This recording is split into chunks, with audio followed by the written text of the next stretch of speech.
नमस्कार दोस्तों, आप सभी का एक बार फिर से स्वागत है हमारे चैनल में। आज सुनते हैं गुरुवार की व्रत कथा। दोस्तों, प्राचीन काल की बात है। किसी राज्य में एक बहुत बड़ा प्रतापी और दानवीर राजा राज करता था। वह प्रत्येक गुरुवार को व्रत रखता और भूखे और गरीबों को दान देकर पुण्य प्राप्त करता। लेकिन यह बात उसकी रानी को अच्छी नहीं लगती। वह न तो दान देती और न ही व्रत करती और राजा को भी ऐसा करने से मना करती थी। एक बार राज्य शिकार खेलने के लिए वन में चले गए। महल में रानी और दासी थी। उसी समय बृहस्पतिदेव साधु का रूप धारण करके राजा के दरवाजे पर भिक्षा मांगने आए। साधु ने जब रानी से भिक्षा मांगी तो रानी ने कहा कि शिशु महाराज, मैं इस दान पुण्य से तंग आ गई हूँ। आप कोई ऐसा उपाय बताए जिससे कि सारा धन नष्ट हो जाए और मैं आराम से रह सकूं। साधु के रूप में बृहस्पति देव ने कहा, हे देवी, तुम तो बहुत ही विचित्र हो। संतान और धन से कभी कोई दुखी होता है। अगर अधिक धन है तो इसे शुभ कार्यों में लगाओ। कुंवारी कन्याओं का विवाह कराओ, विद्यालय और बाग बगीचे का निर्माण कराओ। ऐसा करने से तुम्हारे दोनों लोग सुधरे जाएंगे। परंतु साधु की इन बातों से रानी को खुशी हुई। उसने कहा, मुझे तो ऐसे धन की आवश्यकता ही नहीं जिसे मैदान में दूंगी और जिसे संभालने में मेरा को नष्ट हो जाए। तभी साधु ने कहा, यदि तुम्हारी ऐसी ही इच्छा है तो जैसा मैं कहता हूँ तुम वैसा ही करना। गुरुवार के दिन तुम अपने घर को गोबर से लीपना, अपने बालों को पीली मिट्टी से धोना और बाल धोते समय स्नान कर लेना। राक्षस से कहना कि वह गुरुवार को हजामत बनवा ले, भोजन में मांस मदिरा खाए, कपड़ा धोबी के यहाँ धुलने भेजा। इस प्रकार 7 बृहस्पतिवार ऐसा करने से तुम्हारा सारा धन नष्ट हो जाएगा। इतना कहकर साधु रूपी बृहस्पतिदेव अंतर ध्यान हो गए। साधु के कहे अनुसार बातों को पूरा करते हुए रानी को केवल 3 ही बृहस्पतिवार बीते कि राजा की सारी धन संपत्ति नष्ट हो गई और भोजन के लिए भी राजा रानी का परिवार तरसने लगा। तब एक दिन राजा ने रानी से कहा, ही रानी, तो यहीं पर रहो, मैं दूसरे देश को जाता हूँ क्योंकि यहाँ पर सवेरों मुझे जानते हैं, इसलिए मैं कोई छोटा मोटा काम नहीं कर सकता। ऐसा कहकर राजा परदेश चला गया। वहां रहे जंगल से लकड़ी काट कर लाता और शहर में बेचता। इस तरह वह अपना जीवन बिताने लगा।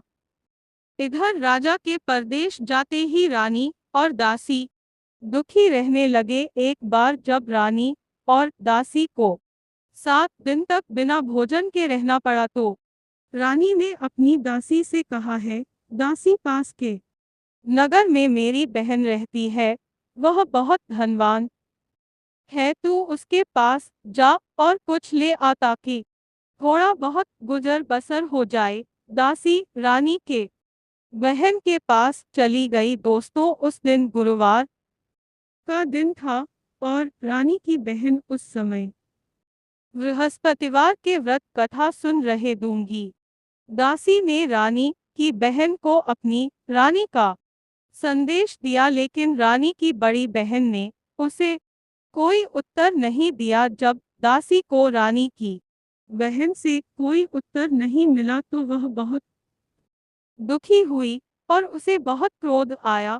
दासी में वापस आकर रानी को सारी बात बता दी। यह सुनकर रानी ने अपने भाग्य को बहुत कोसा, लेकिन उधर रानी की बहन ने सोचा कि मेरी बहन की दासी आई थी, परंतु मैंने उसे कुछ नहीं बोला, और यह जानकर वह बहुत दुखी हुई होगी। रानी की बहन ने कथा सुनी और पूजन समाप्त करके वह अपनी बहन के घर आई और उससे कहा, बहन, मैं बृहस्पतिवार का व्रत कर रही थी, तुम्हारी दासी मेरे घर आई थी, परंतु जब तक कथा होती है तब तक न तो उठते हैं और न ही बोलते हैं। है कि यह है? कुछ नहीं बोली। अब तुम बताओ, दासी यह क्यों आई थी? रानी ने कहा, बहन, मैं तुमसे क्या छुपाऊं, हमारे घर में खाने को अनाज तक नहीं है।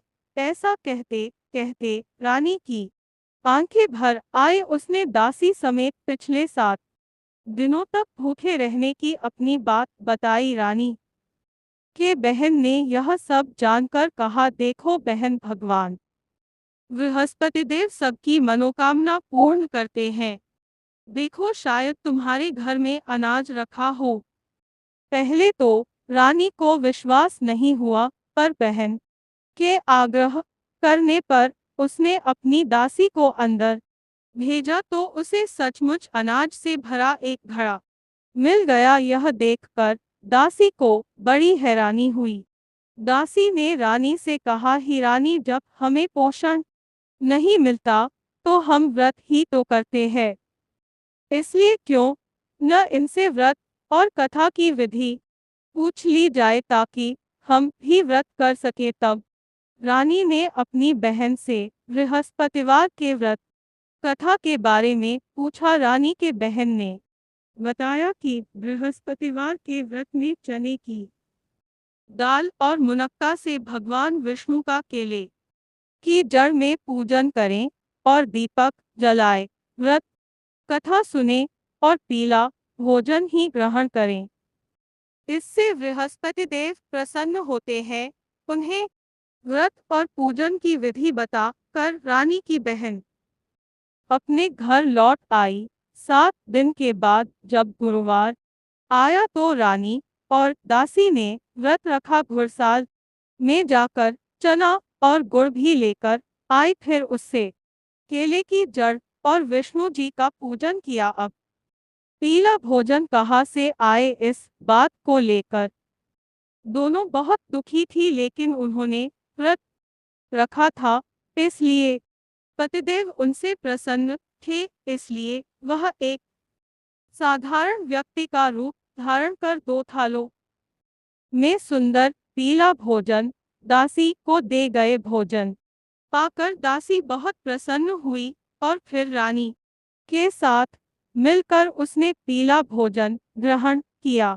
उसके बाद वे सभी गुरुवार का व्रत और पूजन करने लगी। बृहस्पति भगवान की कृपा से उनके पास फिर से धन संपत्ति आ गई, परंतु रानी फिर से पहले की तरह आलस्य करने लगी। तब दासी ने कहा, देखो रानी, तुम पहले भी इस प्रकार आलस्य किया करती थी, तुम्हें धन रखने में कष्ट होता था, इस कारण सभी धन नष्ट हो गया, और अब जब भगवान बृहस्पति की कृपा से हमें धन फिर से मिला है तो तुम फिर से आलस्य क्यों करती हो? रानी को समझाते हुए दासी ने कहा, बड़ी मुसीबतों के बाद हमने इस तरफ पाया है, इसलिए हमें दान पुण्य करना चाहिए, भूखे मनुष्यों को भोजन कराना चाहिए और धन को शुभ कार्यों में खर्च करना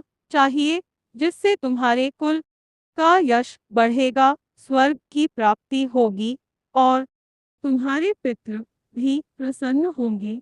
दासी की बात मानकर रानी अपना धन शुभ कार्यों में खर्च करने लगी, जिससे पूरे नगर में उसका यश फैल गया। दोस्तों, यह थे बृहस्पतिवार की व्रत कथा। बृहस्पतिवार व्रत कथा के बाद श्रद्धा के साथ आरती करनी चाहिए, जिसके बाद प्रसाद बांटकर उसे ग्रहण करना चाहिए।